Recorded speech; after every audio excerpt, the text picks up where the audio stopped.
관리가 돼야 돼요. 단독적으로 쓸 수가 없습니다.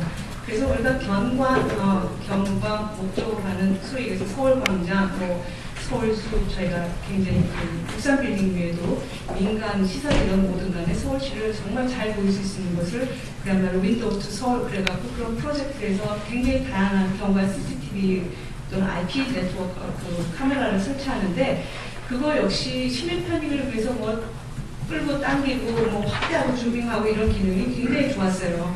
근데 그것을 하다 보니까 이제 사생활, 얼굴 인식까지 가능한 게 되기 때문에 트래킹이 가능하니까 웹에서 조정이 됩니다.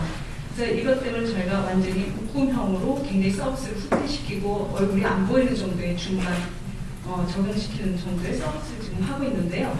근데 그것도 사실 어떤 그 네티즌이 자기 블로그에서 우리 그 모듈을 인베디드로 갖다가 자기가 블로그에서 쓰고 있었어요. 그래서 제가 처음에는 걱정을 하길래 우리 직원이 아니다. 그 친구를 빨리 잡아서 우리가 연락을 해서 그 친구가 적용했던 거를 우리가 공개를 하고 우리가 쓰고 있는 용역업체도 그런 식으로 오픈을 시켜야지 맞다 해서 연락을 했는데 또 그 친구도 잠적을 해버리는 겁니다. 그래서 제가 말씀드리면 이런 것들이 공공이 하는 거에 참여하는 거에 대해서도 물론 재미로 하는 것도 있고 정말 이걸 사명감을 갖고 하는 친구들도 있겠지만 아직까지는 여기서 공공 쪽에서 보는 거하고 우리가 민간에서 이렇게 그 정말 열공해서 이런 그 기술들을 자기가 해서 써먹는 친구들 간에는 바라보는 시각의 갭이 좀 크다라는 생각을 좀 했어요. 그래서 오늘 같은 자리를 마련해 주셔서 그런 친구들이 좀 더 적극적으로 이런 데 대해서 보이스를 높여주는 기회가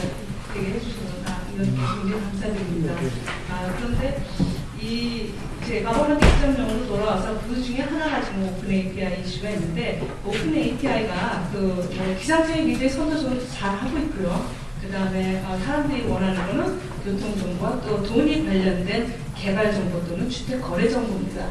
근데 주택거래정보만 하더라도 기상정보 같은 거는 사실 무생물에 대해서 센서를 달고 데이터를 분석해서 정확한 인포메이션을 뽑아서 전달하는 거지만 주택정보는 그거는 굉장히 또 주택 거래가 한 블락에서 기껏해봤자 몇 집 안 팔리지 않습니까?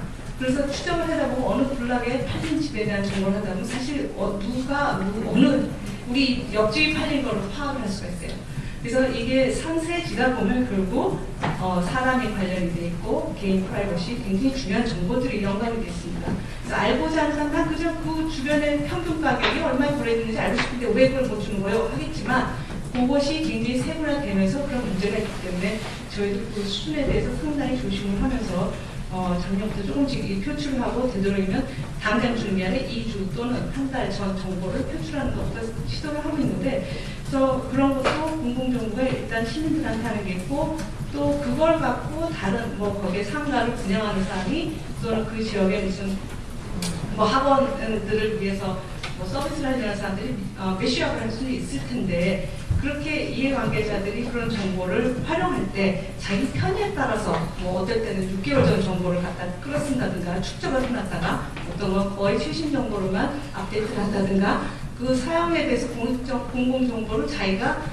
그러니까 어떻게 보면 왜곡해서 그 메시업하는 경우도 있을 수가 있기 때문에 결국 그런 정보를 제공하고 메시업하고 그걸 재제공하려는 사람들에 대해서는 우리 정보가 어떤 식으로 활용이 되는지에 대해서 어느 정도 피드백되고 어떤 사이트에 표출되고 있는지는 공공이 알아야지만 나중에 거기에 대해서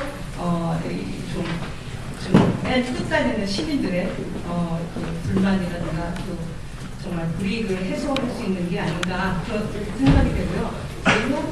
된 경우도 이런 것 같아요. 공짜로 지금은 정보를 줬기 때문에 상관없지만 위치 정보를 표출하는 데 있어서는 사실 지금 현재 정보는 위치 기반 서비스 사업에 대한 사실 자격을 획득을 해야지 아마 안전하게 굉장히 좋은 일을 하셨을 것 같아요. 지금이라도 알았으니까 그거 하시면 될 것 같고요. 그 다음에 저희가 GIS가 이제 유비퀴터스 사회에 가면서 굉장히 각광을 받고 있습니다. 그래서 우리 GIS 가면서 계속 나오겠지만 이 데이터, 지도 정보라는 게 이게 한번 지도측에 나온 것처럼 올해판, 내년판이 아니라 매일 데일리 바뀌고 있는 게 지도 정보입니다, 실제로. 그래서 그것도 그렇고 저희는 시에서 보면은 도로 공사가 여기저기서 바뀌고 자전거 도로 새록새록 생기고 그야말로 모든 게 살아있는 유기물처럼 정보가 발생을 하고 있는 데다가 또 정상적인 정보도 있고 법적으로 또 약간은 불법 또는 탈법적으로 운영되는 건물이나 그런 상점의 정보들이 있습니다. 그걸 시민들이 어떻게 아느냐 이거죠. 그래서 그걸 우리가 그런 것까지 어느 정도에서 공공에서 이제 공식적으로 인정을 해줄 것이며 민간에서 어떤 식으로 이걸 활용해야 되나 여기 때문에 저희가 사실은 협의를 포탈 지도라든가 지도를 만들고 있는 회사들, 글로벌 기업들이 있는데 한 2년 동안 저희가 협의를 해갖고 오고 있습니다. 그래서 결국 함께 오랜 시간 하다 보니까 이제 지도 정보에 관련해서 저희가 오픈 API 이 과제를 지금 진행 중에 있고 또 한 포탈하고는 다음하고는 정말 공공이 일단 이런 걸 갖고 다른 기업들과 경쟁하지 않는 정보들이 뭐가 있을까 했을 때 영세 상인들에 대한 그 플랫폼을 제공하는 것과 또 그 장애인들을 위한 그 도구에 대해서 편의를 제공하기 위해서 장애인들이 활동할 수 있는 거리에다 스트리트 뷰와 그 장애인 관련한 설비들이 다 지도로 또 모바일로도 제공할 수 있는 그런 일들을 지금 하고 있습니다. 그러나 여전히 제가 보기에는 내부에서도 상당히 문제가 있고 또 이 지자체뿐만 아니라 중앙에서부터 이 큰 법 테두리에서 전진적으로 지금 이 시민들이 원하는 것, 그 다음에 법적으로 이런 거를 그 산업을 키워주기 위한 거 이런 것들에 대해서 좀 전향적으로 일단 오픈된 마인드로 개방된 생각으로 일을 해주시고 그다음에 아까 제가 몇 가지 사례를 말씀드렸지만 그 작용에 대한 것들에 대한 보완 작업을 추가로 개정을 할 때 반영을 해주셔야지 우리나라가 좀 더 잘 진행되지 않을까 그런 생각합니다. 이상입니다.